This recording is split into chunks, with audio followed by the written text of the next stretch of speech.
Alors, Bezrat Hashem, le shiur de ce soir, je voudrais le dédier à mon oncle Albert Avraham Ben Flora, qui nous a quittés jeudi dernier, que Akadosh Baruch Hu l'enveloppe dans le Gan Eden Mikedem, et bien sûr pour toutes les personnes qui nous ont quittés depuis le 7 octobre, tous ceux qui sont tombés, ce fameux Simchat Torah terrible, puis tous ceux qui sont tombés après, qui sont encore en train de tomber, on n'est pas sûr, ceux qui sont là-bas à Gaza, on ne sait pas s'ils sont en vie, et bien sûr tous nos Chayalim qui jour après jour tombent au combat, que Akadosh Baruch Hu, il venge leur sang et qu'il les enveloppe dans le Gan Eden Mikedem Bezrat Hashem Amen. Ou les Avdil pour tous les malades d'Israël et Bifrat pour la réfoua chez les malades de tous les malades d'Israël, Bifrat pour mon papa Rami Ben Azaï, ma maman Rivka Batrapona Bezrat Hashem, ma sœur Sarah Rahmona Banet Matrivka. Que Akadosh Baruch Hu envoie la guérison à tous les malades d'Israël, mamash où qu'ils soient. Alors, avant de commencer le cours de la suite, comment acquérir la Torah, on a bien sûr un autre pan aujourd'hui. Je voudrais juste dire quelques mots par rapport à mon oncle. Vous savez que il y a des personnes qui vont laisser au monde des choses.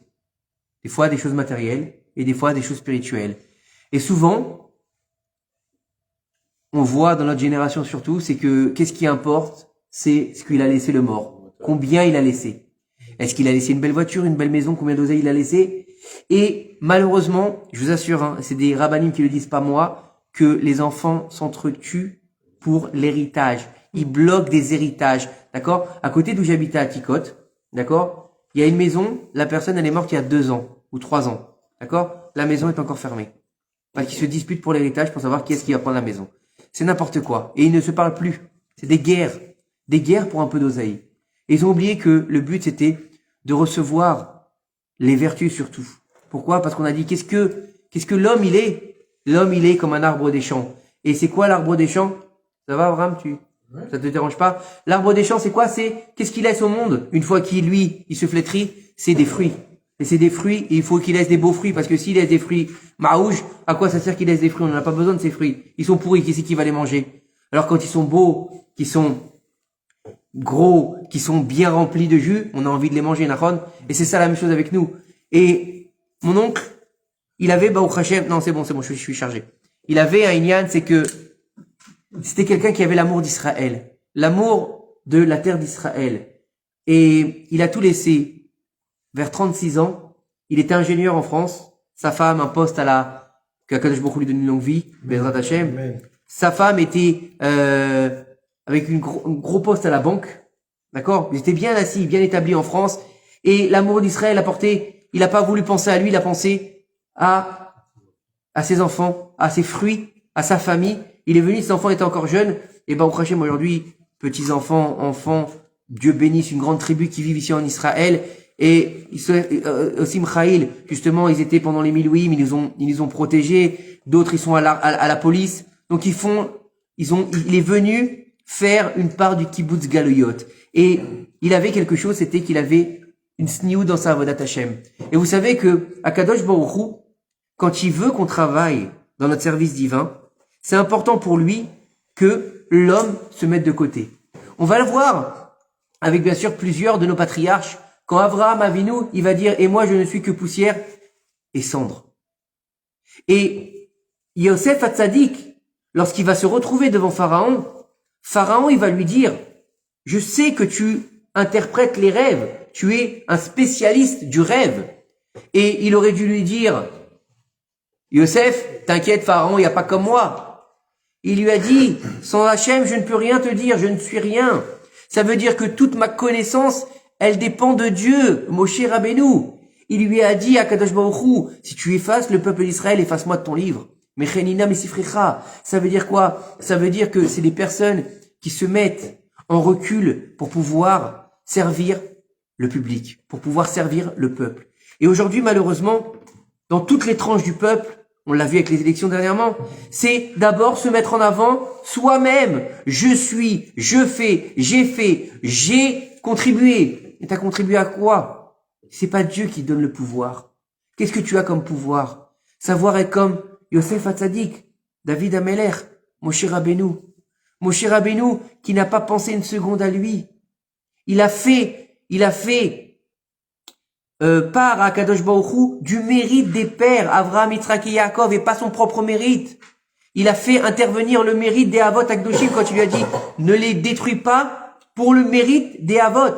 Alors que Moshe Rabbeinu, c'est le plus grand de tous les prophètes qu'on dit de lui qu'il n'y a pas comme lui et qu'il n'y aura pas comme lui. Donc, il aurait dû dire par mon mérite ne les détruis pas. Non, Moshe, il est rien. Et tel point qu'il est rien, mais il est tout. Ish Haelokim. Celui qui va parler avec Akadosh Baruch Hu, panim el panim, face à face. Il y a personne qui fait ça. Il y a personne qui arrive à ce niveau. Et Aish Moshe, Anav Mikol Adam. Et l'homme Moshe, il était le plus humble des hommes sur toute la terre. Qui c'est qui a dit ça? C'est Akadosh Baruch Hu. C'est-à-dire, de quel droit vous parlez de Moshe, mon serviteur? Il a dit ça à Myriam et à Aaron. Parce qu'il s'est mis en retrait. Comment dire, les honneurs l'intéressent pas. Il attend pas qu'il y ait 100 personnes à son cours. Il attend pas qu'il y ait 2000 personnes à son cours. Il attend pas qu'on vienne lui embrasser les mains le Shabbat ou les fêtes. Non, il s'en fout de ça. Il attend pas qu'on l'appelle Rav. Aujourd'hui, c'est très à la mode. Tout le monde doit se faire appeler Rav. Tout le monde doit être une tête d'affiche. Aujourd'hui, l'important, c'est d'être sur le devant de la scène. Mais c'est pas ça qu'il te demande à Kadosh Baruch Hu. C'est fais ton travail et tais-toi. Combien de grandes sadikim cachés on a eu, des vendeurs de légumes, qui étaient des sadikim cachés, des cordonniers qui étaient des sadikim cachés, et qui ont été obligés de se dévoiler à cause des tzadikim dévoilés, qui leur ont demandé de prendre leur suite alors qu'ils voulaient pas. Des tzadikim qui sont morts al Kiddush Hashem pour nous sauver alors qu'on sait même pas que c'était des tzadikim. Faut comprendre que le but du peuple d'Israël est notre but aujourd'hui, parce que faut savoir que quand on va à une Levaya, le mort, lui, il va aller vers son jugement, il va aller vers son repos, pas éternel puisque il y a une vie après la mort, mais il va aller pour l'instant changer de costume et se mettre, on va dire, au frais. D'accord? Mais de l'autre côté, qui c'est qui doit apprendre quelque chose de tout ça? C'est nous. C'est nous. Et il faut comprendre que de servir à Kadosh Baruch Hu, c'est de le servir comment? On a dit qu'il fallait servir à Kadosh Baruch Hu, l'Eshem Shamaim, c'est le plus grand niveau, à la grâce du ciel. Mais l'Eshem Shamaim Betzniya, ça veut dire quoi Betzniya? Avec sniout, avec modestie, avec comment? Discrétion, mais en sachant où est ta place. C'est-à-dire que si tu sais faire un Dvar Torah, fais le Dvar Torah. Si tu sais faire la prière, fais la prière. Ne viens pas dire je ne sais pas, je ne suis rien, non. Ne va pas travailler ta fausse modestie. Ne va pas dire non, moi je sais pas dire une parole de Torah alors que tu es rempli de Torah. Fais-le. Alors des fois, on a honte, des fois on sait pas, mais nos sages ils disent où il n'y a pas un homme, sois un homme. Ça veut dire quoi, sois un homme? C'est pas sois le bonhomme, sois montre-toi, non. Sois à la hauteur de la situation.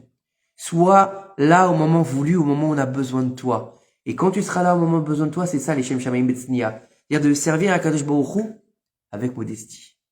Personne n'a dit de te rabaisser. Connais ta place, mais ne sois pas orgueilleux. Parce que Dieu et l'orgueilleux, ils peuvent pas vivre ensemble. Et si je peux apprendre quelque chose de mon oncle, Zichron Livracha, c'est cet amour d'Israël qu'il avait et cette sniout qu'il avait. C'est-à-dire que, n'oubliez pas une chose. Tous les jours, on entend quand est-ce qu'il vient le Mashiach. Tout le monde, on demande quand est-ce qu'il vient le Mashiach. Oui ou pas? D'accord? Il y a plusieurs façons de le demander. On veut Mashiach. Quand est-ce qu'il vient Mashiach? Il est où Mashiach? Il s'est perdu en chemin. We want Mashiach, no. En la langue que tu veux, d'accord? We want Mashiach, no. C'est Mashiach, c'est maintenant. On a l'effigie, on a le pins, on a tout ce qu'on veut. On lit des télim pour Mashiach. Oui. Mais est-ce que tu travailles pour faire venir ton peuple sur la terre?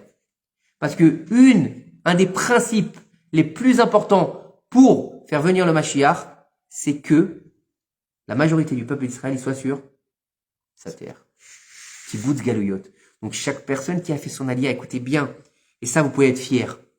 Chaque personne qui a fait son alia et qui a amené avec lui quelqu'un en plus, il a commencé le travail du dévoilement du Mashiach.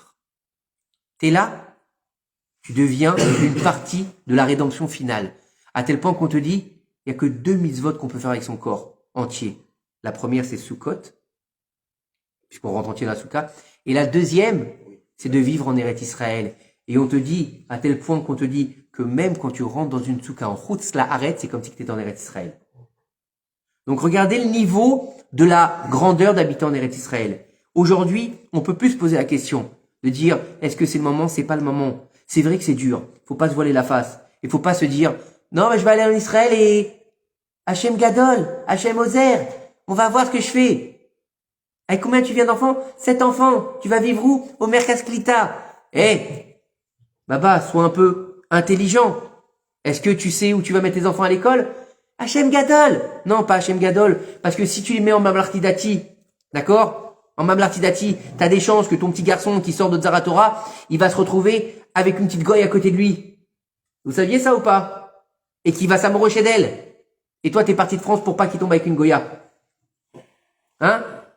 Ou le Abba Shel Shabbat, hein? Vous savez, dans les Gannes, ici, tous les vendredis, ils choisissent un petit garçon et une petite fille, ou ou deux petits garçons et deux petites filles quand c'est séparé, pour être Abba Shel Shabbat. Mais quand c'est pas religieux, des fois, le petit Abba Shel Shabbat, c'est un goy. Vous saviez ça ou pas? Voilà. C'est une catastrophe. Donc, faut faire attention. Faut trouver un travail. Faut trouver une maison à côté d'une synagogue, à la marina. La synagogue, c'est pas ce qui manque. C'est pas ce qui manque. Mais bon. Les françaises, vous comprenez ce que je veux dire? C'est important. Et en faisant ça, on va faire venir le Mashiach très rapidement, Bezrat Hashem. Alors ça, c'était pour l'introduction du cours, à la mémoire de mon oncle Bezrat Hashem. Et on a commencé une étude assez intéressante qui s'appelle l'acquisition de la Torah. Comment acquérir la Torah. Et ça part, on fait un petit récapitulatif rapide pour ceux qui n'étaient pas là et aussi pour ceux qui nous rejoignent sur les réseaux. On a dit que, en fait, pour recevoir la Torah, il y a une Masechet, il y a une Mishnah dans Masechet Avot qui nous dit que il y a 48 mesures pour acquérir la Torah.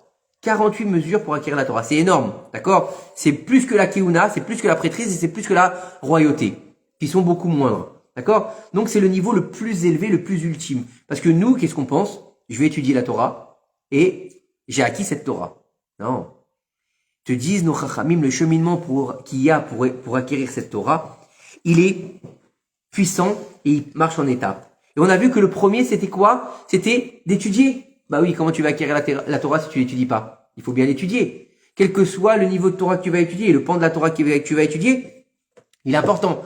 Chassidout, Zohar, Midrash, Moussar. Et là-bas, on avait soulevé un point très important il était important d'étudier la Gemara.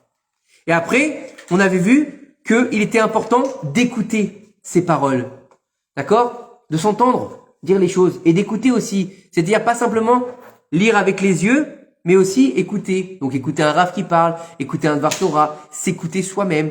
Et s'écouter soi-même, ça va être la troisième vertu de ce soir. C'est-à-dire que, nous dit ici le Rav, que pour pouvoir étudier la Torah, il va falloir faire bouger ses lèvres. Ça veut dire quoi, faire bouger ses lèvres? Vous connaissez tous cette fameuse expression, l'homme qui murmurait à l'oreille des chevaux. C'est pareil, mais c'est pas avec les chevaux. Parce que c'est qui le cheval ici? C'est nous.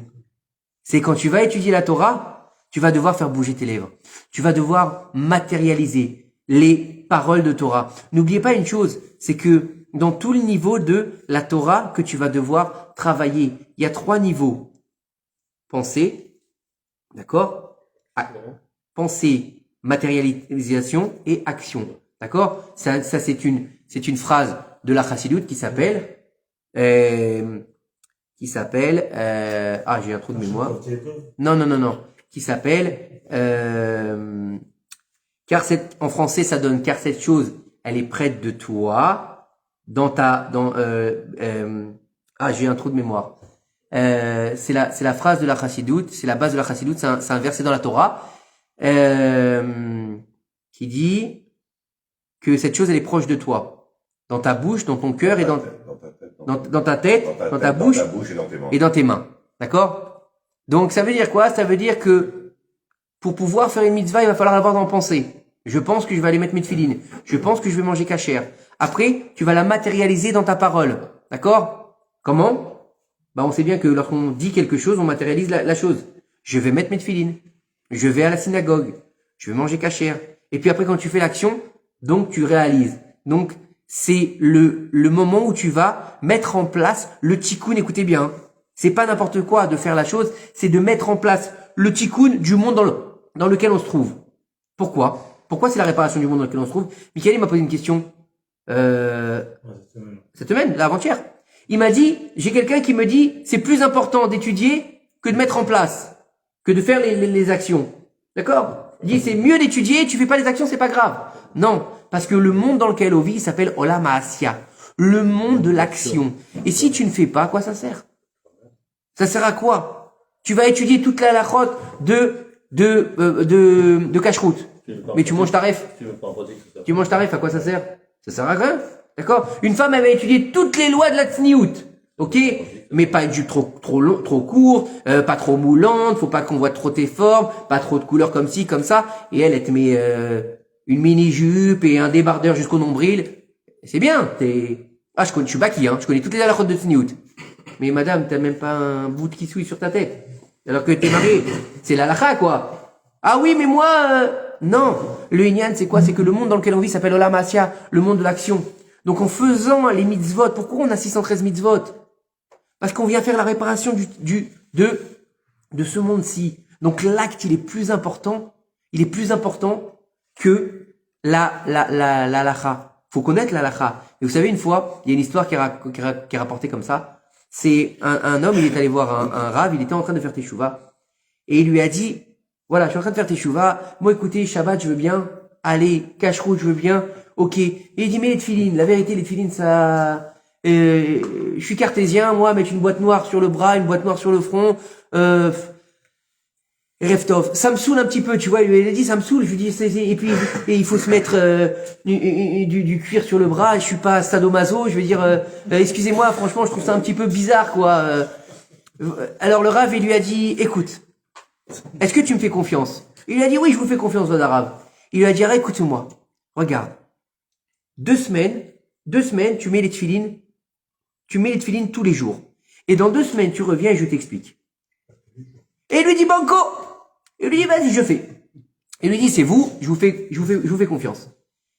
La première semaine, elle passe. 2e semaine, elle passe. Le Rav, il voit pas la personne revenir. 3e semaine, 4e semaine, 1 mois, il passe, il voit pas revenir. Au bout d'1 mois et demi à peu près, il le rencontre par hasard dans la rue. Il lui dit alors, comment ça va? Et il dit, Baruch Hashem, tout va bien, Vodarav, ça va, formidable et tout. Il lui dit, mais t'es pas revenu me voir pour les tefilines? T'as arrêté de les mettre? Il y a quelque chose qui va pas? Tu veux que je te réponde? Il dit, c'est pas la peine, Vodarav. Il lui dit comme ça, c'est une histoire vraie, hein.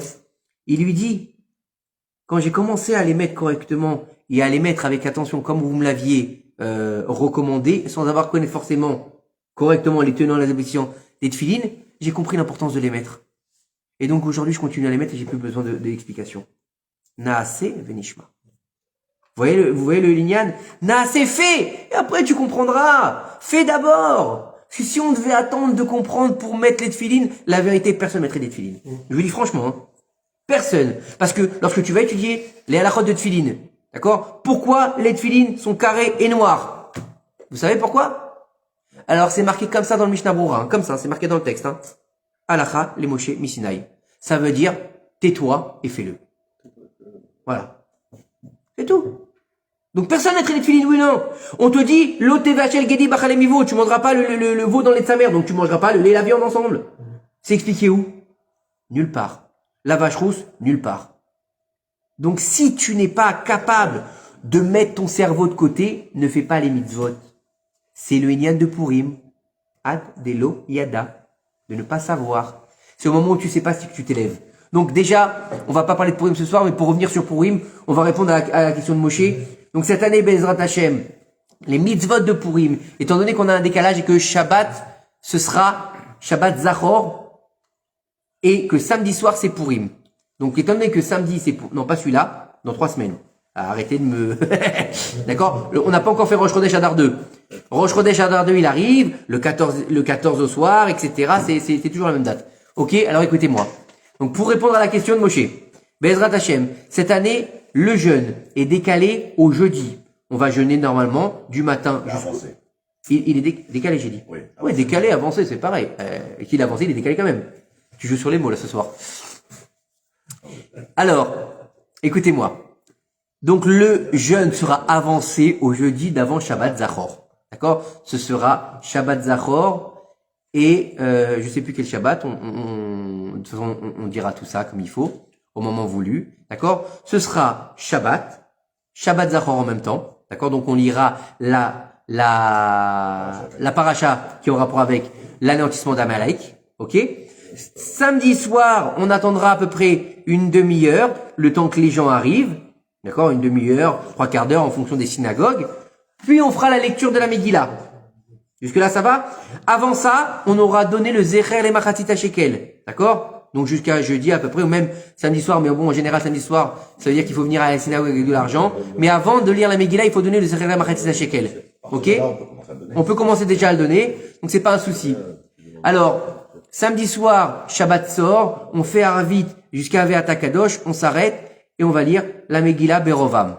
Ok? On lit la Megillah. Le lendemain matin, donc ça veut dire dimanche matin, on va à la Tfila, on lit le Sefer Torah, on fait la lecture de la Megillah, d'accord?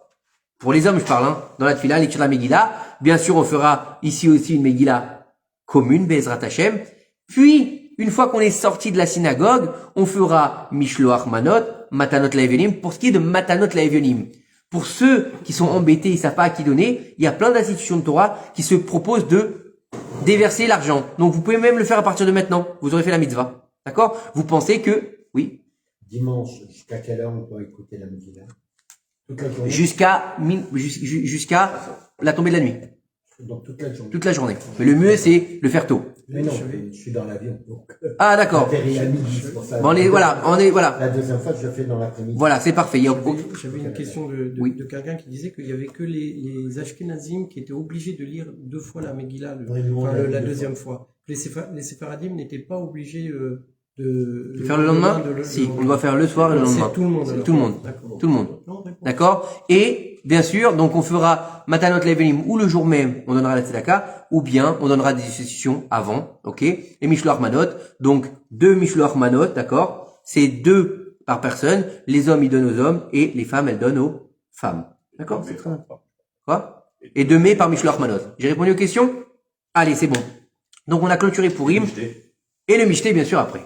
D'accord. Le Mishté, chacun fera ce qu'il voudra. Non, il n'y a pas d'entrecôte ici. On n'a pas les entrecôtes. Le festin dans l'avion. Allez, on commence sur notre sujet. Et aussi, dis-moi à peu près quand on est vers à peu près 1 heure de temps, 1h10, comme ça, on dépasse pas trop le timing.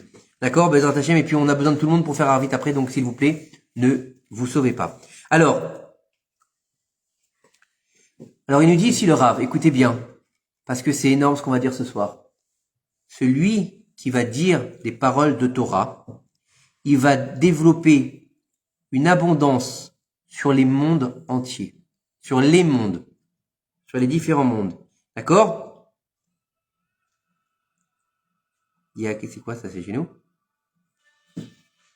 Merci. Alors il nous dit ici,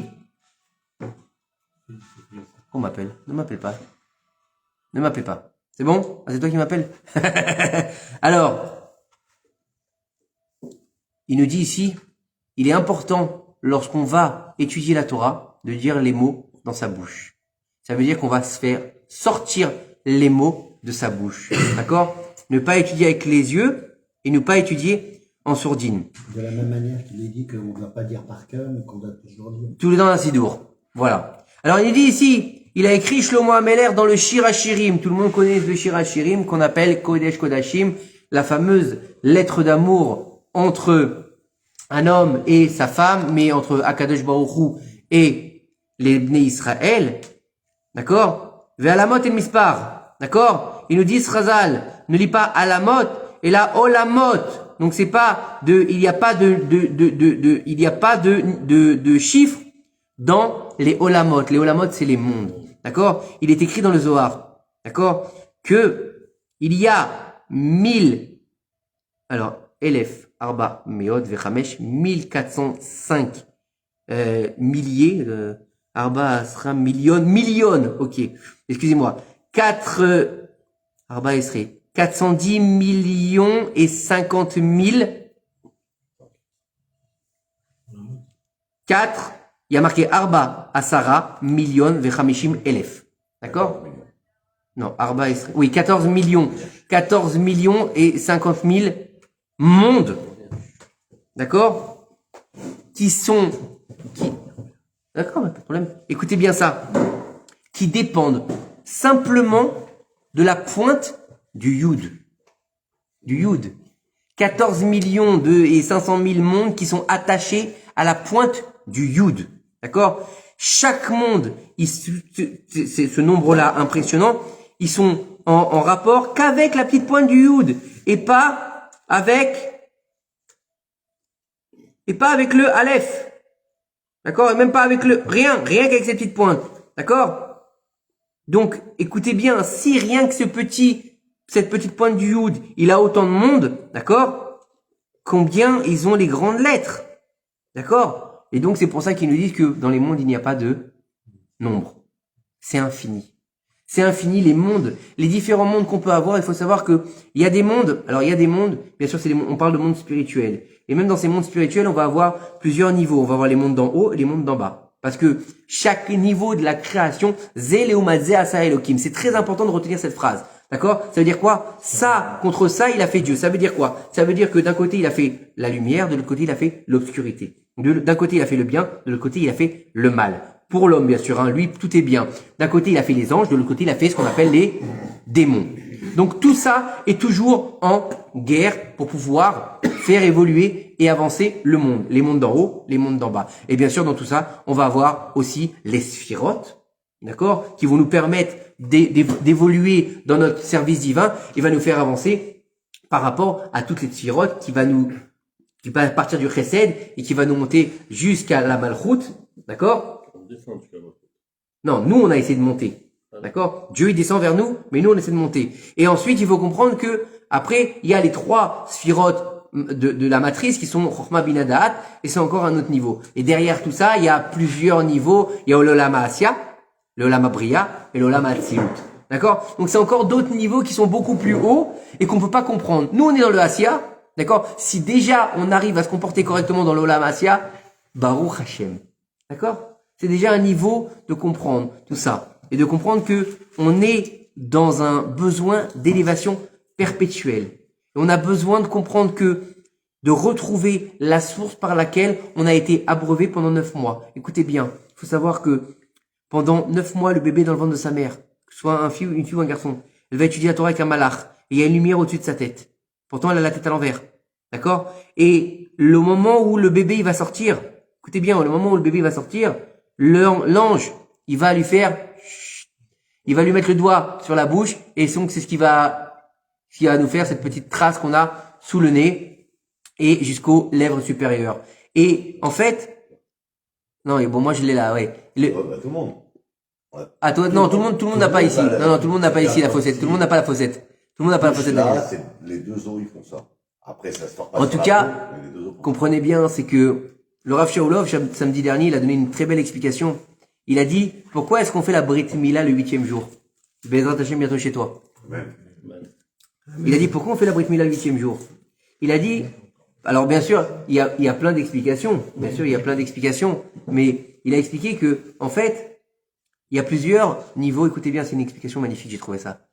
Il a dit que, vous savez que, il y a plusieurs hommes qui sont appelés de leur vivant mort. Vous savez ou pas? Le rachat, il est appelé de son vivant mort. Le pauvre, il est appelé de son vivant mort.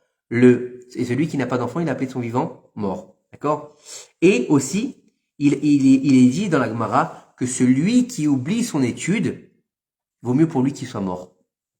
Écoutez bien. Bah oui, imaginez, un mardi, j'arrive, je m'assois avec vous, et j'arrive rien à dire. J'ai tout oublié. Qu'est-ce que j'ai envie de faire? J'ai envie de mourir. La honte est pire que la mort, vous savez ou pas ça? Ou alors on tue, ouais. La honte est pire que la mort, à tel point qu'on te dit pourquoi il faut pas faire honte à son ami, parce que c'est pire que la mort. D'accord? C'est une honte, t'as juste envie de mourir. Et il a dit là-bas, le Rav Shaulov, il a dit que en fait, c'est pour ça qu'on fait la Mila le 8e jour. Pourquoi? Parce que si le bébé, quand il va finir son étude avec le malach, et que lorsqu'il va sortir, l'ange va lui faire oublier toute sa Torah. Donc quand il sort, il a oublié toute sa Torah. Donc il a honte, il préfère mourir. Et combien de temps c'est le deuil chez le juif? 7 jours. Donc le 8e jour, il peut faire la Brit Mila. Parce que pendant 7 jours, il est en deuil et le 8e jour, il sort de Shiva. C'est une belle explication ou pas? Je l'ai trouvé formidable. Voilà. Donc, c'était pas prévu non plus. Donc, écoutez, on va continuer sur donc l'étude de la Torah. Vous comprenez son importance? Vous comprenez son niveau? Vous comprenez d'étudier la Torah, pas seulement pour l'étudier, l'ilmod al-menat lamed, l'étudier pour l'enseigner. L'enseigner, c'est pas forcément d'être un rave, de tenir une communauté ou de faire un cours de Torah. C'est l'enseigner à tes amis, dire un petit devoir Torah, c'est très très important, surtout dans notre génération. Bezrat Hashem. Alors, bien qu'on vient de dire qu'il y a des mondes qui sont infinis, d'accord?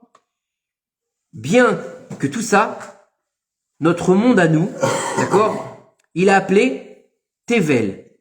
Tevel Veyoshveva, d'accord? Il est le meilleur monde pour nous. Ce qu'il y a le mieux pour l'homme, c'est notre monde à nous. D'accord? C'est ce qui nous appartient. Puisqu'on on vit sur terre, on vit pas autre part. D'accord? On vit pas dans les airs, on vit pas sous terre, on vit sur terre. Bon, il y a nos voisins qui vivent un peu sous terre. Mais nous, en général, on vit sur terre. D'accord? Tevel, elle est la terre aimée d'Akadosh Baruch Hu. D'accord? Et elle ne parle pas. La terre, elle se tait. La terre, elle se tait. Bien qu'on la maltraite, elle se tait. D'accord? Et en fait, c'est là-bas la maison de la Torah. Il nous dit, nos Chachamim, là, il nous dit le Rav que c'est la maison aimée de la Sainte Torah à l'endroit. Bah oui. Où est-ce que la Torah est étudiée? Où est-ce que la Torah est étudiée? Sur terre. Bien sûr que les anges, mais au niveau de l'homme, où est-ce qu'il étudie la Torah? Sur terre. D'accord? Tant que t'es pas, bien sûr, on va dire le bébé dans le ventre de sa mère, mais quand est-ce qu'il va mettre en place cette Torah, qu'il va vraiment l'étudier? Quand il est sur terre. D'accord? Et donc, il nous dit ici que tous ces mondes-là qu'on a parlé, ces millions de mondes qui dépendent d'un petit Yud et qui sont infinis, ils dépendent. Ils dépendent de quoi? Ils dépendent et ils se tiennent justement sur le dikdouk de la Torah. C'est-à-dire quoi le dikdouk de la Torah? Ça veut dire comment on va être médaillek, ça veut dire comment on va être précis dans notre étude de la Torah. D'accord? Et si, justement, tous les mondes y tiennent sur une petite précision de notre Torah, alors combien toute la Torah entière, elle fait tenir de monde?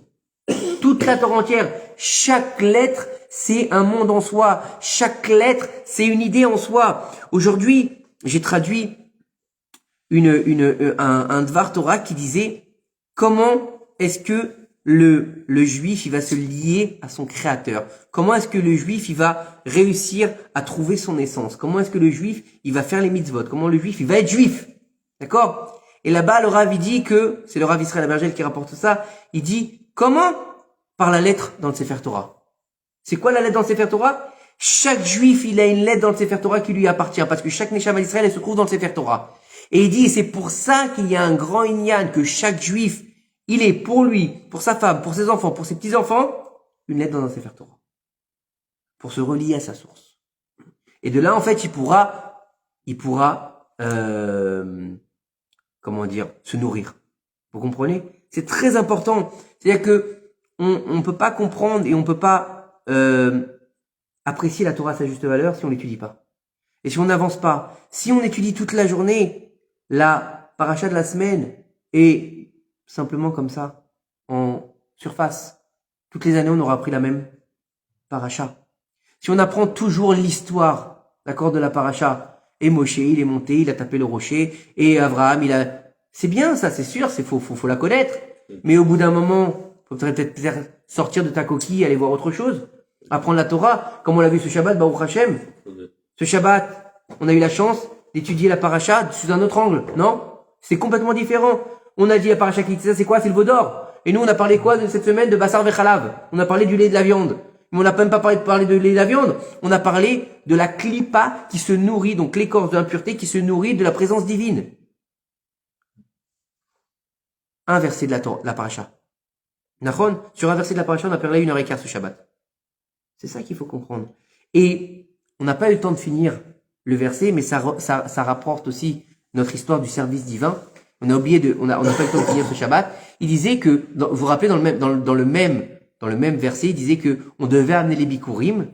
Faudra amener les bikurim, donc les prémices des fruits, et l'otevachel gedi bachalevimo. D'accord? Et tu ne mélangeras pas le lait dans le, il disait, quel rapport entre ça et ça? Il explique là-bas le Rav que, en fait, c'est en lien direct. Pourquoi? Parce que, avant, pour casser la clipa, l'écorce d'impureté, qu'est-ce qu'on faisait? On amenait les bikurim. On amenait les bikurim au Beth Amikdash, et ce qui avait la capacité de briser cette écorce d'impureté. Aujourd'hui, on n'a plus de Beth Amikdash. Donc, comment est-ce que tu vas faire pour pouvoir briser cette écorce qui t'habite au jour le jour avec la vérote que tu fais? Comment tu fais? Et là-bas, le Rav, il explique comment tu vas donner les prémices de ta journée à Kadosh Baruch Hu. Vous êtes avec moi ou pas? C'est quoi les prémices de ma journée? C'est quoi les prémices de ma journée? Écoutez bien, c'est ma pensée, c'est ma parole et c'est mon action. Écoutez bien comment. Au moment où tu te réveilles, tu penses à ce que tu penses à une bonne pensée. Une pensée de ton service divin. Aujourd'hui, Be'ezrat Hashem, je vais servir à Kadosh Baruch Hu. Quand tu ouvres les yeux. D'accord? T'as rien dit encore. La première chose que tu dis, c'est Modéani Lefanecha. Donc, tu l'as mis dans la parole. Et la troisième chose que tu fais, c'est Netilat Yadayim. Et donc, toutes tes prémices, tu les as données à Kadosh Baruch Hu, tu peux casser ta klipa. Et pareil pour aller se coucher. Pour aller se coucher, tu prépares le Netilat Yadayim du matin. D'accord? Tu vas, avant de te coucher, tu vas dire Shema Israël à la Mita, et tu vas penser à une parole de Torah avant de t'endormir. C'est énorme ou pas? Et donc par là, tu vas pouvoir servir ton Créateur. C'est ce qu'on n'a pas pu finir Shabbat Bezeh. Malheureusement, on n'a qu'une heure, il y a 10 de cours, donc je peux pas tout faire. Et vous comprenez que, en fait, c'est bien ce qu'il nous dit ici le Rav, que tous les mondes, ils dépendent de quoi? De notre service divin à nous. De notre service divin à nous. Et encore une chose, le Rav Toutou, il a dit, dans un cours que j'ai écouté hier ou ce matin, il a dit, il serait peut-être temps de comprendre que tout ce qui se passe aujourd'hui dépend que de nous. Que de nous. Et pas des pourparlers, et pas je vais à Paris, et je vais au Qatar, et je vais à ça, et j'envoie une délégation, et je rentre à Rafah, et je rentre pas à Rafah. Ça, on s'en fout. Tout dépend de nous, de notre service divin. Plus on va se rapprocher d'Akadosh Baruch Hu, plus on va faire tomber le din. Et plus on va réussir à faire venir le Mashiach. Alors, donc, je m'égare un petit peu aujourd'hui, hein? Non, ça va, ça se tient? Non, c'est bien, ça se tient quand même avec le... Non, c'est bien. Je sais pas. J'ai beaucoup de choses à dire. Alors, c'est bien, on parle, mais T'as la chance, t'as de quoi boire, toi. voilà, moi, aujourd'hui, le service, il est catastrophique, je trouve. Hein? Alors lui, hein, Patrick, il a pas le droit de boire, il est, d'accord, on est dans le désert aujourd'hui. Ça y est, on est sorti du désert. Alors, de là, ça va, tu es toujours avec nous? Je te vois pas d'ici parce que j'ai pas mis le lunettes, je suis flou. D'accord? D'ici, on comprendra l'importance de la parole de l'homme dans son limud Torah. D'accord? Jusqu'à combien ça va diffuser de l'abondance et de la vitalité sur tous les mondes. Ça veut dire que lorsque tu vas étudier la Torah, en faisant sortir les mots de ta bouche, d'accord? Donc déjà, non seulement tu vas diffuser de l'abondance sur toi-même, tu vas diffuser de l'abondance sur ton monde, mais sur les mondes qui t'entourent. Et non seulement de l'abondance, mais de la vitalité. Ce qu'on appelle la chayout. Tu peux vivre toute ta vie, mais comme un zombie. T'as aucune vitalité. Tu vibres pas sur ta corde musicale. Ça veut dire quoi? T'es mort. T'es mort. T'es vivant, c'est vrai. Tu manges, tu vas au travail, tu dors, tu te reproduis. Un mort vivant. Un mort vivant. C'est exactement ce qu'on dit à Kippour. Le livre des morts et des vivants. D'accord? On demande à Kadosh Baruch Hu d'être vivant, mais en tant que vraiment vivant. Et pas être comme un rachat qui est mort de son vivant. Vous comprenez où est-ce qu'on va? Donc on est dans quelque chose d'assez fort ce soir, je pense. Et je pense que c'est important de le partager. Et c'est que notre étude de Torah aujourd'hui, je parle pour moi en tout cas, hein, elle est en surface. Elle est superficielle. Et à un moment donné, c'est vrai que des fois, on sait pas où on va et parce que on se dit, j'ai pas le niveau, c'est pas grave. C'est pas grave. Plonge. Non, on dit, je sais pas nager, ou je sais pas faire du vélo. D'accord? Lance-toi. Et tu verras bien. Baruch Haba. Lance-toi et tu verras bien. Et tu vas faire un peu quel mouvement? Au début, ça va être un peu cafouillage, c'est pas grave. Moi, tu vas la garder la tête hors de l'eau, Nahon. Et puis après, tu vas commencer à nager. C'est pareil dans la Torah. Jette-toi à l'eau. N'aie pas peur. La Torah, elle mord pas. Si tu l'étudies correctement et si tu as quelqu'un qui te suit correctement, c'est un élixir de vie. Alors, on continue. Alors, il nous dit ici que la complétude de la Torah ne peut exister que si tu l'as dit avec ta bouche. Ça veut dire, il nous dit ici que le Rav, la Talmud Torah, d'accord? Il nous dit le Admour Hazaken, donc pas n'importe qui. Admour Hazaken, celui qui a dévoilé le Tanya, la chassidut du Tanya au monde, d'accord? Tout homme, il devra faire attention de sortir de ses lèvres et d'entendre avec ses oreilles tout ce qu'il entend, tout ce qu'il étudie. Tout ce qu'il étudie. Alors, que ce soit de la Mishnah, que ce soit du Talmud, que ce soit du Chumash, d'accord? Et encore plus quand il va apprendre dans la profondeur des choses, d'accord? Tout ce qu'il doit apprendre, il faut que ça éveille son cœur. Et il est possible de faire sortir par sa bouche, et il est possible de ne pas sortir, bien sûr. On peut apprendre sans faire sortir les mots. Et il nous dit, mais il est obligé d'apprendre et surtout de les faire sortir. Velimatem otam. Ça veut dire quoi? Et tu les enseigneras. Écoutez bien. Vous avez compris le inyan de faire sortir les mots? Enseigne-les. Transmets-les. Même si tu vas toi apprendre avec tes yeux, au moment où tu vas les faire sortir pour les enseigner, tu réalises la façon d'étudier la Torah. Vous avez compris? Bien sûr, il est mieux d'étudier à haute voix. Vous avez compris le niveau? Non seulement, même si tu as étudié sans les dire, en les enseignant, tu vas les dire. D'accord? Parce qu'on dit, Loyamush Sefer Torah Azé Mipicha. Et ce Sefer Torah, il ne te quittera pas ta bouche. Ve'agitabo Yomam Valayla. Et tu l'enseigneras jour et nuit. Ve'agitabo, l'agit, c'est dire. C'est quoi dire? Agada. On arrive bientôt à Pessah. Les agid, agada, raconter. Donc on est dans un niveau d'enseignement, on est dans un niveau de transmission, on est dans un niveau de chaîne qui nous relie depuis Avraham Avinu. Et c'est ça le peuple du Verbe. Comment on nous appelle? Le peuple du Verbe. Pourquoi on appelle le peuple du Verbe et du mot? Du livre, du verbe, du mot. Il y a plusieurs définitions. Mais c'est quoi? C'est quoi un livre? Un livre, c'est pour mettre dans une étagère? C'est pas pour mettre dans une étagère, c'est pour l'ouvrir et pour le transmettre surtout. Parce que la Torah, si tu la lèches dans l'Arche sainte, c'est vrai qu'elle est sainte. Mais elle sert à quoi? Pas à grand chose. Et c'est pour ça qu'on appelle un érudit un Sefer Torah vivant. Ça sert à rien. Ça sert à rien. Donc le Admour Hazaken, il nous dit que ça veut dire que celui qui étudie la Torah seulement dans sa pensée, il va apprendre, il va recevoir et tu l'apprendras. D'accord? Mais il va apprendre, mais il va pas pouvoir en retirer un profit parce qu'il aurait dû la faire sortir de sa bouche et au lieu de ça, il a appris que dans son cœur. Donc, le devoir du cœur c'est bien, mais le devoir de transmission, il est encore mieux. D'accord? La Torah, elle va se tenir chez l'homme seulement quand il va sortir de sa bouche. Comme ils l'ont dit nos sages, Ki chayim em les motseem, car la vie, elle dépend de ce qui sortira. D'accord? Donc, il est important que ça va devoir sortir de notre bouche et pas seulement en pensée. Parce que lorsqu'il va la sortir de sa bouche, ça va arriver à la complétude. Il est complet à ce moment-là. Il manquera quelque chose. Tu l'as étudié, c'est vrai. Tu l'as vu les mathèmes, tu l'as étudié. Vagitabo, non. Vous avez compris? Il manque quelque chose. On est encore dans quelque chose qui n'est pas terminé. D'accord? Il nous dit ici, celui qui fait sortir les paroles de Torah de sa bouche,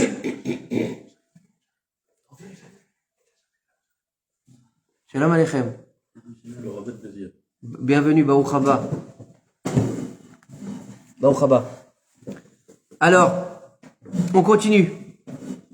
Alors, il nous dit ici que celui qui va faire sortir les paroles de sa bouche quand il va étudier la Torah, il va ressembler à qui? à quelqu'un qui est en train de préparer à manger pour le midi, d'accord? Il va préparer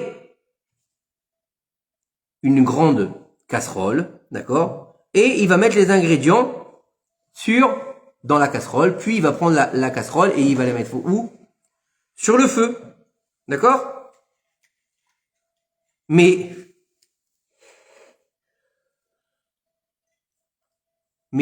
celui qui ne veut pas sortir les paroles de Torah, il va faire la même chose. Il va préparer, il va prendre la casserole, il va mettre les ingrédients, il va poser. Mais la différence entre l'un et l'autre, c'est quoi? Il va pas allumer le feu. C'est mangeable? D'un côté, c'est pas mangeable. De l'autre côté, c'est mangeable. C'est quoi la différence? Il a allumé le feu. Donc, c'est ça la différence. Et il nous dit ici que, en fait, le plus important, c'est d'un maximum, d'en parler, de la faire sortir pour pouvoir faire brûler justement cette nourriture, pas faire brûler, faire cuire cette nourriture. Donc plus le feu il va cuire, plus le bouillon il va cuire, plus le plat il va cuire correctement. Vous avez mis une daffe sur le feu, d'accord? Vous la faites cuire 1 heure, elle est bof. Vous l'avez laissée toute la nuit. Vous l'avez couverte avec une couverture. Là, vous l'avez bien fait prendre le feu. Le lendemain, comment elle est? Elle est magnifique. Hein? Bon, si elle l'a bien préparée aussi. Elle est magnifique! Et si tu as oublié de brancher la prise? Si tu as oublié de brancher la prise, elle est froide. Tu la manges pas. Je rigole parce qu'on a une histoire. Si tu as oublié de brancher la prise, tu viens à l'apéro chez Daniel. Voilà. Vous avez compris ou pas? Ça veut dire que le Inyan, il est là. C'est pareil avec les Dvar Torah. Plus tu vas en parler, plus tu vas sortir les mots de ta bouche et tu vas donner une consistance à ce que tu as appris. Tu vas leur donner une chaleur aussi. C'est sûr. On dit ce qui sort du cœur, il rentre dans le cœur. D'accord? Va à un cours de Torah où le mec c'est un robot. La vérité, tu peux rester 1 heure à l'écouter. Si le type, il est froid, il est mcheneuf, et il peut parler du plus beau sujet de la Torah. Tu prendras rien avec toi. Et l'autre type, il va te raconter une histoire du Baal Shem Tov. Hein? Une petite histoire du Baal Shem Tov. Comme ça, vite fait. Mais il va y mettre tellement de cœur parce qu'il a tellement kiffé cette histoire que, encore une fois, ça boue en lui. Nachon ou pas, Michael? Ça boue en lui. Il va te raconter 2 mots. D'accord? Tu sais, le Baal Shem Tov, il était à Mejibouj, là-bas. Le cocher, il s'est endormi. D'ailleurs, il s'endormait toujours, le cocher. T'as remarqué? Le cocher, il s'endormait toujours. C'était un miracle. Il montait dans la calèche, le cocher, il s'endormait toujours. C'était le Baal Shem Tov aussi, hein. Le Baal Shem Tov, Kodesh Kodashim. Le cocher, il s'endort. Ouais, non, ouais. Déjà, quand il était tout petit, il allait faire Idbo des doutes dans la forêt, là-bas, chez les Cosaques. Et moi, franchement, même pas, je serais sorti. Ah, Kodesh Kodashim, son père, quand il avait 100 ans, hein. 100 ans. Vous saviez ça? Vous savez pourquoi 100 ans? Parce que 100 ans, il y a marqué dans la Masechet Avot que 100 ans, c'est comme si on était des morts. Donc, il n'y a plus de Yetzer Hara. Donc, il fallait qu'il soit parfait. C'est pour ça qu'il s'appelle Israël. C'est tout un passage dans le Inyan du Tanya, dans le Betsur Yarum, du Rav Yoram, Zichron Livracha. Il rapporte là-bas pourquoi est-ce qu'il a eu besoin de naître à 100 ans. Comme qui? Yitzhak Avinu. On a combien de temps là? Parce que je suis bien là ce soir. T'as mis quoi dedans? Continue, tout va bien. Alors. C'est le srout de Patrick. Ah, d'accord. Il te dit ici, à l'époque des Tanaïm, il te dit, regardez bien ce qu'il te dit ici.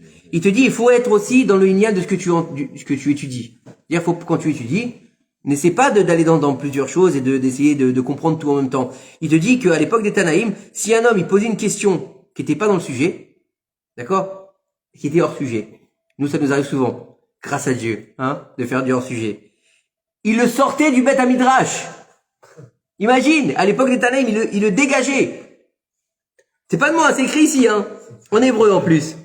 On a trouvé comment virer cette personne. Voilà, maintenant, t'as trouvé, tu vas faire du, j'ai rien dit, moi, je sais pas, moi, c'est toi qui l'as dit. Moi, je ne dis rien. Moi, je suis juste là pour faire la traduction. Il nous dit ici que, dans la Gemara, il est rapporté dans Hérouvine, que Brouria, Ishto chez Rabbi Meir, la femme de Rabbi Meir. Vous avez entendu parler de Brouria? Brouria, la femme de Rabbi Meir, Kodesh Kodashim, elle était incroyable. Vous connaissez pas toute cette histoire? Lorsque Rabbi Meir, il était dans sa maison, il avait des vauriens qui étaient dans son quartier. D'accord? Et il le dérangeait. Et un jour, Rabbi Meir, il a dit, tiens, je vais prier pour qu'il meure. Pratique, hein, tu me diras, tu pries pour qu'il meure, après t'as la paix. Heureusement qu'on peut pas faire ça aujourd'hui. Et sa femme, elle lui dit, mais non, prie pas pour qu'il meure. Prie pour qu'il fasse teshuva. Il a prié pour qu'il fasse teshuva, ils ont fait teshuva. Elle est belle ou pas? Vous avez vu, Brouria, quel conseil extraordinaire. Alors, elle nous dit ici que elle a trouvé un élève qui révisait son Talmud en silence. D'accord? Alors là, je sais pas si c'est exactement ça. Elle lui a mis un coup. Elle l'a frappé. et elle lui a dit, il est écrit dans le Passouk, d'accord, que il faut, dans la Torah, qu'il a dit que il faut apprendre avec tous ses organes. Elle lui a dit comme ça, il faut apprendre avec tous ses organes. Lorsque tu vas apprendre, il faut que tes organes, tout ton être, en fait, écoutez bien ce qu'elle lui dit Brouria, une femme, hein. Elle lui dit, écoute bien, quand t'apprends, il faut que tout ton corps, que ce soit tes membres et tes organes, ils entendent ce que tu dis. D'accord? Ils entendent ta Torah. Et sinon, d'accord, ils vont être secs. Ils vont pas retirer de, qu'est-ce qu'on a dit juste avant, de vitalité. Et donc, ils vont s'assécher. D'accord? Et il nous dit, encore une fois, là, il y a un autre exemple, c'était avec Rabbi Elazar, qui avait un élève aussi qui apprenait doucement. Et il nous dit ici, et cet élève-là, après 3 ans, il a oublié tout ce qu'il avait appris. Parce qu'il n'a pas étudié à haute voix. D'accord? Et Shmuel, il a dit à Rav Yehuda, son élève, il lui a dit, quand tu vas étudier en ouvrant ta bouche. D'accord? Et fais entendre ta voix, afin que ta Torah, tu puisses l'acquérir. Et que tu puisses rallonger tes jours. Donc là, on est encore dans un autre niveau. On rajoute à ce qu'on a dit. Non seulement tu vas pouvoir acquérir la Torah, puisqu'on est dans cette fameuse Mishnah qui nous dit comment acquérir la Torah, mais en plus de ça, on te dit que en faisant sortir les mots de ta bouche, tu te rallonges les jours de ta vie. Elle est pas belle? Tout le monde veut des ségoulottes pour vivre plus longtemps. La voilà la ségoula. Apprends la Torah avec ta bouche. C'est pas plus simple que ça. D'accord? Et il te dit ici, alors maintenant on passe dans un autre registre. On a combien de temps Yossi? Parce que je voudrais pas trop abuser de votre gentillesse. Je vois Mickaël, il est... Non, je suis bien. 40 minutes. Ah ça va, on est bien alors. Ah, ça va. T'as le droit d'un 3e verre. Alors, un 3e verre? Ah non, arrête. Quand je rentre chez moi, ma femme elle est pas contente. De loin. De l'eau, ouais. Ça rouille. Alors, donne pas un Constantinois de l'eau.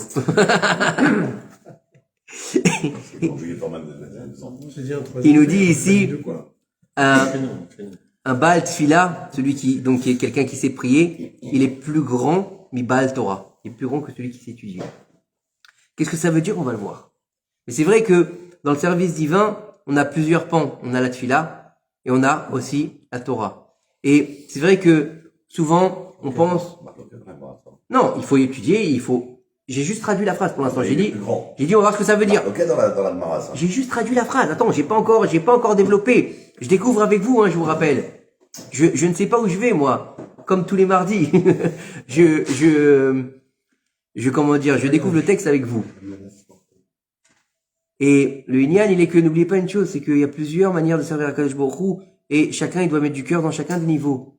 Dans la Tfila, dans la Torah. D'accord? À l'époque de la Chassidut, à l'époque du Admour Hazaken, d'accord? Avant de prier, il se préparait pendant plus d'1 heure.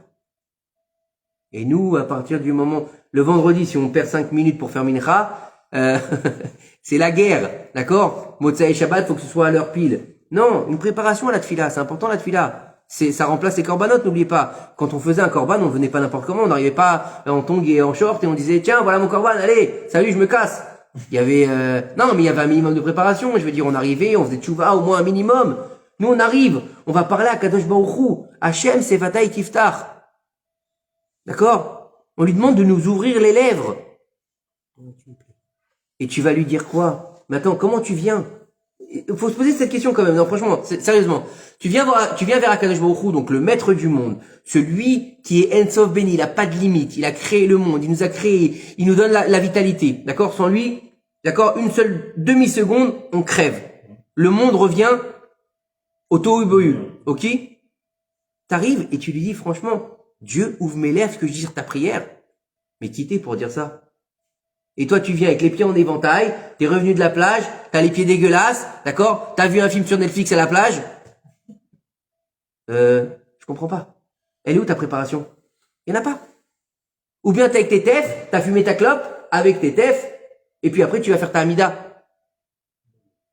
Excusez-moi, hein, ça arrive souvent aujourd'hui. Bah ouais. Moi, malheureusement, j'en vois beaucoup. Elle est où ta préparation? Viens au moins 2 minutes, d'accord? T'es pas un Talmid Chacham, t'es pas comment dire, t'es pas quelqu'un qui connaît bien la tfila. Mais au moins, pendant que t'es avec Dieu, sois avec Dieu. Sois pas avec ton téléphone, avec ta voisine, avec je sais pas, un minimum. Le service de la tfila est très important. Il est très important aujourd'hui. Alors on parle pas du service de la, comment dire, de l'étude de la Torah. Aujourd'hui, alors c'est vrai que c'est bien, moi de par ma profession, moi je vois, d'accord, Baruch Hashem, on a des petits jeunes, 17, 18, 19 ans, ils finissent le chasse entier. Ils ont fini le chasse. Magnifique, 17 ans, ils ont fini le chasse. Alvaï, pour nous. Mais comment ils ont étudié le chasse? Est-ce qu'ils ont juste survolé? T'étudies quoi? Qu'est-ce que tu retiens de ton étude? C'est bien. Mais comment on retient son étude? On dit celui qui étudie 101 fois, c'est pas comme celui qui avait étudié 100 fois. Donc, il faut rentrer un peu dans les profondeurs de l'étude. Quoi, j'ai dit une bêtise? Non, enfin une fois, moi je fais confiance à Michael. La Gematria de Michael, c'est ça. Ouais, d'accord. Voilà. Non, mais alors parle pas de Gematriot, hein. Non, mais moi Patrick, il faut que tu... Alors, c'est un truc entre lui et moi. Patrick, il faut... Non, mais ça fait pas longtemps que t'es là, donc on va t'expliquer quelque chose. D'accord? Ouais, il faut que tu saches tout sauf les chiffres. Là, demande-moi tout ce que tu veux, d'accord? Tous les niveaux. Il est de ton avis, Toutes les choses que tu veux, j'ai aucun problème. À partir du moment où il y a un chiffre, c'est fini, on part sur autre chose. Il est de ton avis. C'est-à-dire? C'est-à-dire qu'il est comme toi, par contre. Eh ben, Baruch Hashem. Ça fait plaisir. Je sais que je dis pas que des bêtises. Mais on est amis quand même. Non, bah, écoute. On est très amis. Non, mais c'est bien, si c'est un rave qui me soutient, donc je suis content. Donc, alors, il nous dit ici quelle est la différence entre un tel qui va étudier la Torah, d'accord, et qui va mériter d'avoir le roi HaKodesh, d'accord, et tous ses niveaux, d'accord, contre un autre qui lui aussi étudie la Torah, d'accord, plus que l'autre, mais il va rien recevoir, il va rien mériter. Vous avez compris ce que j'ai dit? Bonjour Sephora. Abraham, t'es avec nous? J'étais avec nous? Allez, on continue. Alors, il nous dit ici, le Bach. D'accord? On nous dit que tout celui qui rentrait près de lui, Rabbi Yoel Sirkish. Ok? Le Bach, il s'appelait comme ça. Tout celui qui rentrait à côté de lui, tout malade qui rentrait à côté de lui, d'accord? Un malade, n'importe qui. Il a la grippe, il a quelque chose de plus grave, d'accord? Le Rav était assis. Il rentrait dans les 4 amotes du Rav. Il était guéri miyad. Direct. C'est mieux que la Meochedet. Ma parole, c'est mieux que la Meochedet. Hein? Et d'autres qui étudient la Torah, ils n'ont pas mérité ça. Où il va, j'en sais rien. De là, on apprend une chose. Le point de différence. Il y a des gens qui étudient la Torah, d'accord? Et ils vont développer leur esprit dans la Torah. Vous entendez ce que je dis? C'est-à-dire qu'ils vont commencer à aiguiser Qui c'est qui est énervé là? Qui c'est qui m'envoie des trucs énervés? Ils m'envoient des petits bonhommes énervés. Je sais pas ce qu'ils ont les gens, ils sont tous énervés. D'accord? Et il nous dit, d'accord? Donc c'est son esprit. Mais il va pas donner la Torah. Et il nous dit ici, et ça c'est le chemin d'Amalek, les carrères, de rendre froid la spiritualité. Et de pas donner envie à l'étude. De ne pas pouvoir se lier au feu saint de la Torah. D'accord? Et c'est ce qu'ont essayé de faire les Yévanim, les Grecs. Vous me suivez ou pas là juste? D'accord? Ils n'avaient aucun problème avec le Limoud Torah, les Grecs. Mais ils avaient un problème avec quoi? Avec la sainteté de la Torah. Avec la sainteté de la Torah. Avec quoi? C'est encore une autre histoire, ça encore. Et encore, tu vas voir après, Bezrat Hashem, quand on va revenir dans Purim, c'est parce que tu sais qu'après la Perse, il y a eu la Grèce. Tu sais ou pas? D'accord? D'abord, il y a eu, comment il s'appelle? Achashverosh. Et puis après, on va voir Alexandre le Grand. Et on va voir la Grèce.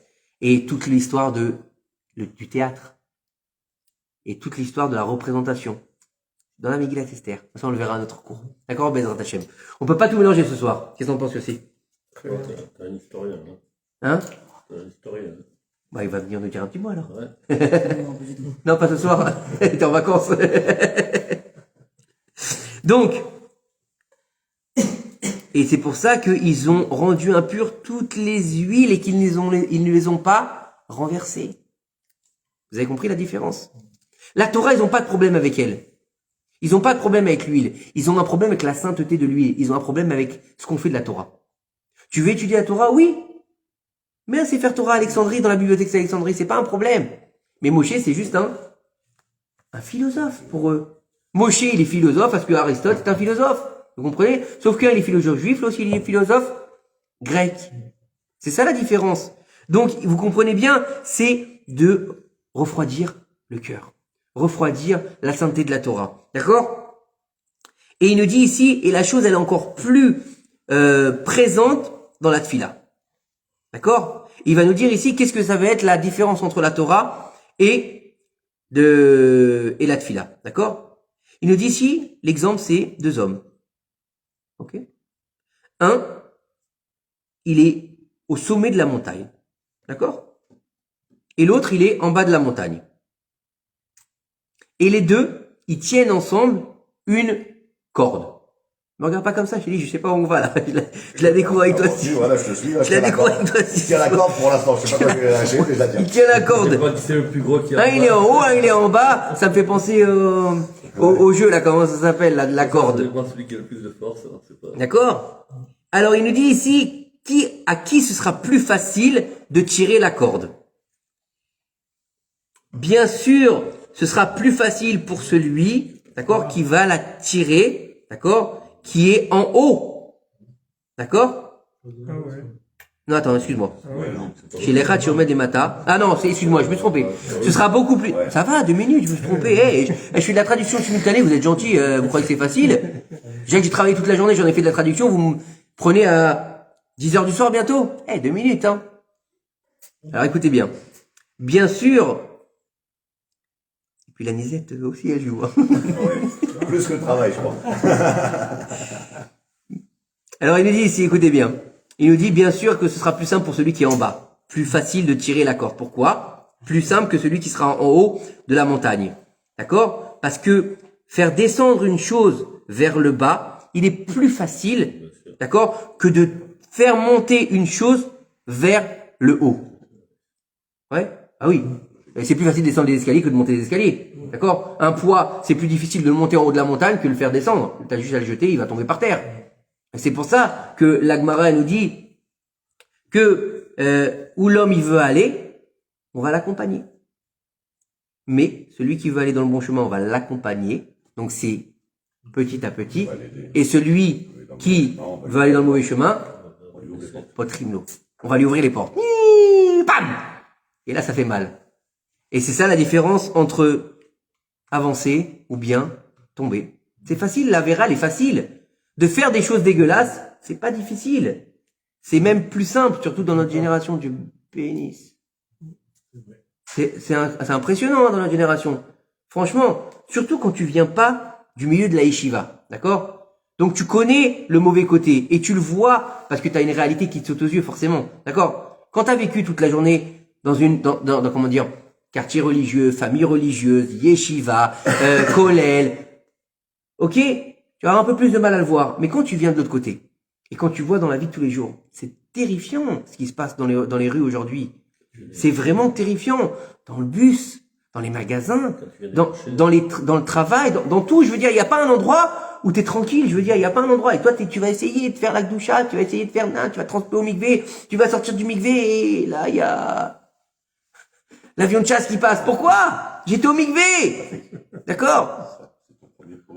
Tu vas dans le bus, le premier Pourim. Parlons-en du premier Pourim. Moi, la première fois que j'ai passé Pourim en Israël. D'accord? Alors, à l'époque, moi, je venais de sortir des Beaux-Arts. Donc, bon. T'étais content. J'étais décontracté, on va dire, d'accord? Je regardais pas trop, on va dire, les problèmes de tsniout quelque part, d'accord? À l'époque, je vivais à Ashdod. Et puis, ma femme, elle me dit, c'est Pourim, c'est le défilé dehors. Bon, c'est bien, on va pourrimer, quoi. Tu fais l'ulpan, t'as pas ulpan, tu dis, je vais me balader. Je suis arrivé sur une grande place, comme ça. Et là, j'étais choqué. Pourtant, pour me choquer, il fallait s'accrocher fort, hein. Parce que, au Beaux-Arts, tu vois des choses un peu violentes. Bref. Et j'étais choqué. Du manque de tsniout de tout le monde, en fait. Que ce soit mec ou fille. J'ai été outré. Je veux dire, je me suis dit, c'est Rio en pire, en fait. Parce que c'est pas simplement, Rio c'est le carnaval, on va dire c'est normal. Mais là, c'était dans la rue, je veux dire. Et puis des mômes de 14 ans, quoi, de 15 ans. Ils sont où, les parents? Je veux dire, ils sont où les parents? C'est un truc de fou. Et ça m'a fait halluciner. Je vous dis franchement, ça m'a fait halluciner. Reste chez toi, hein. Ça n'a pas changé. Ça n'a pas changé. Non, ça n'a pas changé. C'est pire encore aujourd'hui. Alors, on continue. Donc, il est plus difficile de lever une chose, d'accord? Et c'est la différence, il nous dit ici, entre la tfila. Bon, en espérant qu'il n'y ait pas une Gay Pride à Ashkelon. Alors, allez-nous. On continue? Vous me faites aller dans des chemins que je... Hein? On n'a pas parlé du tout. Moi non plus. Alors, il nous dit ici, c'est la différence entre la Torah et la tfila. La Torah, c'est faire descendre du haut vers le bas. D'accord? Pardon? Non. Pardon? Ah non. Torah, c'est léorid, mais les mata. D'accord? Donc je suis. Ah non, excusez-moi. Vous savez traduire l'hébreu? Torah, c'est léorid, mais les mata. Merci. Du haut vers le bas. Je suis pas bourré, hein, écoutez-moi, hein. Parce que c'est un travail que tu fais toi-même en prenant sur toi de l'intelligence de Dieu. Qui Hachem iten chokhma. Car Akadosh Baruch Hu, il donne la sagesse. C'est Dieu qui donne la sagesse. Donc, comme il a dit le Rav, tu fais descendre du haut vers le bas. D'accord? Limshor et chokhma, faire tirer la sagesse grâce à l'étude de la Torah. C'est facile. Bon, d'accord, c'est un Talmid Chacham qui a pris le livre, c'est pas moi. Hein. Et tout le monde peut le faire. Et oui, il a raison le Rav. Tout le monde peut faire. Qu'est-ce qu'on a dit il y a quelques semaines dans la paracha? Il me semble c'était Tetzavé. On a dit qu'il y avait 3 couronnes sur la table, sur le Haron HaKodesh et sur le Misbéach HaKtoret, sur le Misbéach de l'encens. D'accord? Et on a dit que la table a représenté quoi? La royauté. Donc elle était seulement pour le roi. Donc pour être roi d'Israël, il faut être de la tribu de Yehuda. Donc ça, c'est une part du peuple d'Israël. On a dit que le Misbéach HaKetoret, qui c'est qui pouvait faire les Ketoret? Seulement le Kohen. Donc elle appartient à la Keuna, donc à la prêtrise. Par contre, le Haron HaKodesh, à qui elle appartient la Torah? À tout le monde. Tout celui qui veut, il vient, il se sert. Donc oui, ce qu'il dit le Rav, il a raison. D'accord? Mais le plus difficile dans le travail, donc on parle de travail, on parle bien sûr de service divin, on parle pas de travail, d'aller au boulot et d'accord, c'est la prière. Pourquoi? Parce que c'est la nécessité dont on se fait la prière de tirer du bas vers le haut. Comment? Vous avez déjà étudié la tfila ou pas? On commence par quoi? Korbanot. Oui, non, mais je parle de la tfila. Korbanot, c'est quoi? Korbanot, c'est le service matériel. Qu'est-ce que tu vas tuer? Tu tues quoi? Des animaux. Le bas, c'est quoi? Une vache, ça vit où une vache? Dans la terre. D'accord? Et plus tu vas évoluer, plus tu vas avancer, jusqu'à arriver ensuite à Psuké des Jimra, plus tu vas arriver au Yotzer, et tu vas arriver au point le plus haut qui s'appelle la Hamida, qu'on appelle la Tfila. Mais c'est en crescendo. Et après, pour pouvoir redescendre correctement, on va faire le chemin inverse. D'accord? Donc c'est pareil. Il nous dit ici, Et celui qui arrive à faire cela, c'est un vrai Ben Torah. C'est fort quand même. Hein, ça veut dire que dans tout ce qu'on va être en train de dire, on va mettre en face la Torah et la Tfila. Et que n'oublie pas une chose, c'est que dans les deux éléments, on a besoin de faire bouger les lèvres et entendre ce qu'on va dire. Donc on est dans deux services divins qui sont, je pense, même complémentaires. Après, ça n'engage que moi. D'accord? Il nous dit ici, dans la Gemara Ta'anit, hein, James, la Gemara Ta'anit, tu te rappelles ou pas? Hein? Tu veux qu'on la ramène? Moi, franchement, je l'aurais bien fini avec ton fils, mais il veut pas revenir. Il m'a dit, il veut pas redonner des cours. Je lui ai demandé, tu sais, la dernière fois. Pourquoi tu fais pas? Non, moi, je suis pas capable. Faut savoir où est sa place. D'accord? Tu l'as fait, toi, déjà, non? Moi, j'ai fait. Non, tu es venu. Bon, on t'a venu. T'es venu. Non, il est pas venu, lui. Il est fatigué, James. Hein.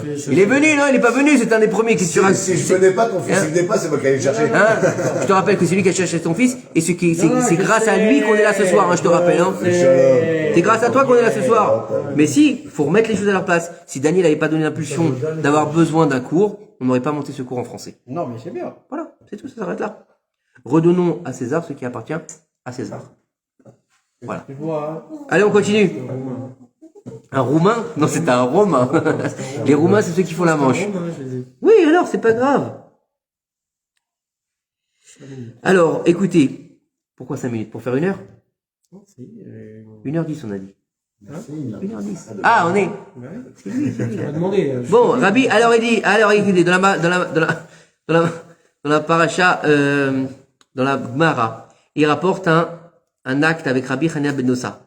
Rabbi Hanina ben Dosa, d'accord, qui avait des problèmes de Parnassa. Ok, d'accord. Et sa femme, elle lui a dit, je voudrais que tu pries à Kadosh Baruch Hu, d'accord, pour qu'il nous donne un peu plus d'argent, simplement. Et c'est ce qu'il a fait. Et du ciel, on lui a envoyé un pied en or. Sympa ou pas? Hein? Un pied. Imaginez un pied de table en or, ou un pied de chaise en or. D'accord? Sympa ou pas? Non, pas un pied, pas un pied de quelqu'un, d'accord? Un pied. C'est un 48 à 50, parce que c'est un 36, c'est pas bon. Ouais, il lui a envoyé un beau pied en or, d'accord? D'accord, du ciel. Imaginez, franchement, même du ciel. Attends, mais même si c'est un pied de table ou un pied de chaise, tu le prends, hein, ça arrive du ciel. D'accord? Mais, à la fin, écoutez bien. Rabbi Hanania ben Dosa, pour pas que ça lui manque dans son olam haba, d'accord? Il a voulu, d'accord, que le ciel prenne en retour le pied. D'accord? Il a dit, si je le prends maintenant, dans l'olam haba, il me manquera ce pied, puisque ça vient du ciel. Ça vient pas du voisin. On est d'accord? D'accord? Et elle a été reçue, sa tefila, et il est sorti comme une sorte de main du ciel, et elle a pris ce pied. D'accord? Et la Gemara, elle nous dit que le deuxième miracle, il est plus grand que le premier miracle. Parce que ce que donne le ciel, en général, il le reprend pas. Vous avez compris? Et donc ici, on voit bien le secret que de faire descendre vers le bas, c'est plus facile que de faire monter vers le haut. Donc, on a presque fini. On finit quand même le petit... non? On finit ou pas? Donc, tout celui qui va être un érudit en Torah, d'accord? Et qui manque au niveau de cette fille-là... Ah, ça c'est dur, hein? Il est comme une écorce de d'ail, choum. Ok? Parce qu'il est demandé à un homme qui fait cette fille-là, d'accord, de la faire comme il faut pour la faire monter, car il sera plus grand que celui qui étudie la Torah. Parce que il va pouvoir se raffiner dans sa tfila, d'accord?